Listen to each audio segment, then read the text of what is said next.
Ako si Yan, isa akong selpetero at ito ang kwento ko.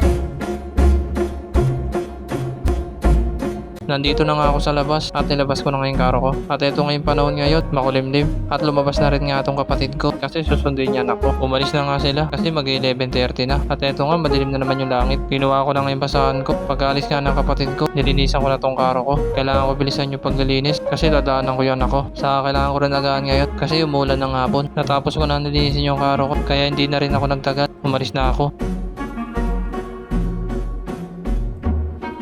Palabas na nga ako ng iskinita namin. Kailangan ko magmadali kasi baka mamaya umulan na naman. Nag-uulan-ulan na naman kasi pero hindi na katulad na nakaraan. Huminto muna nga ako saglit dito kasi may bata nakakilala sa akin. Shoutout pala sa'yo. Pagkatapos nga nun, umalis na rin ako. Baka kasi nakalabas na yung anak ko. Papunta na nga ako sa school ng anak ko. At eto na nga, naglabasan na nga. Kailangan ko magmadali. Baka kasi hinahanap na ako nun. Naghanap na ako ng pwesto. Pinakahanap na ako. Tinabi ko na yung karo ko dito. At tumambay muna ako dito kasi wala pa yung anak ko. At habang nakatambay nga ako, may bumili. Kaya tinakalan ko na. Pagkatapos ko ang takalan ng ice cream, binigay ko na rin agad sa bumili. Pagkabigay ko nga ng ice cream niya, sinarado ko na yung ice cream ko. Nakalabas na nga yung anak ko. At pagpunta nga sa akin, may pinapabili na naman. Kaya sumama ako sa kanya kung ano ba yung pinapabili niya. At eto daw yung papabili niya. Yung komang. Kala ko yung sisiw papabili niya. Pinilihan ko na nga siya ng komang. Pagkakuha ko nga, binigay ko na sa kanya. At kinuha na nga niya. Ingat ka dyan anak, nanunukaya. Pagkatapos nga nun, umalis na kami. Natatakot nga siyang hawakan to kasi naninipit to. Maliit lang pala yung binili ko. Baka kasi sipitin siya. Bago nga umuwi yung anak ko, nilagay ko sa cup yung komang at umuwi na nga sila. Hindi na rin nga ako nagtagal dito. Pagka-uwi nga ng anak ko, umalis na rin ako. Nandito na nga ako sa Dangare at pumasok na nga ako dito sa iskinita. Nagsimula na naman nga umulan. Lagi tong ganto kapag tuwing hapon. Buti na lang talaga kapag pumapasok ko dito sa iskinita, may mga bumibili. Kaya tinabi ko na yung karo ko dito kasi may bumili na. Ang bigay ko pala dito sa baso, 20. Pagkatapos nga ano, binigay ko na. Pagkasarado ko nga sa ice cream, umalis na rin agad ako.